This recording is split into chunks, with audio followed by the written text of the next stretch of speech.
2025. I haven't been down to the art gallery district, Chelsea and Soho. As you know, Whitney Museum also changed its site from Upper East Side to the meat packing district next to Soho and Chelsea.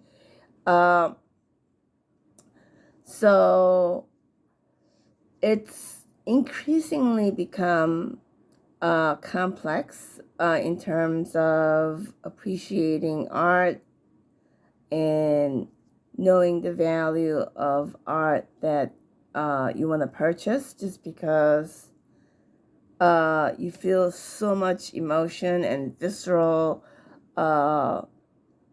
overcome by visceral aesthetics that just harmonize with your soul and your intellect, that you know that this is what captures beauty and art, and in some respect, all the virtues and patriotism and everything else that you equate with high ideals of civilization and scholarship and labor. As you know, painting, for instance, is all about labor. It's a little different from writing because you cannot edit simply by deleting text or phrases. You can actually paint, dab over it, but it's all about labor, and the canvas is totally unforgiving. That said, now that the Art Center arguably has been shifted to New York City or Miami or elsewhere, meaning it has traversed from the European soil, ostensibly Paris in France, now that we recognize and acknowledge and accept alternative civilizations and their art, for instance, Chinese art, Korean art, Indian art, Australian art, the list goes on, Malaysian, and knowing their recent history and their contacts with the West.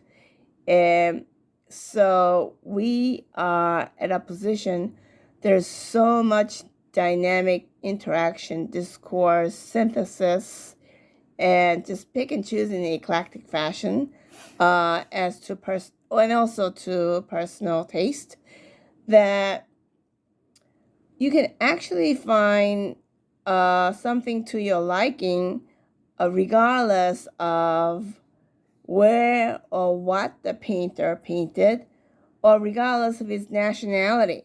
But it is true, I still hold certain provincial set of eyes in isolating and also recognizing the fact that the two major painters that I think whom I would consider small gods would be Matisse and Munch, just because of who they paint, and no one else is going to deny their territory and their space and their labor of love.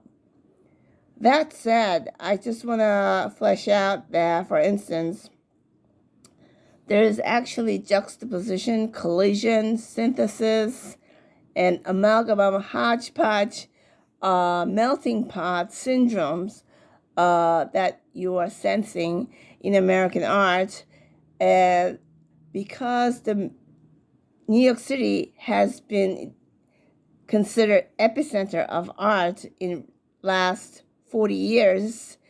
I would say it's no coincidence that South Americans have certain Asian flair, Africans have certain Nordic flair, and Koreans have certain German or Brazil flair, And so there was one artist I noticed in particular.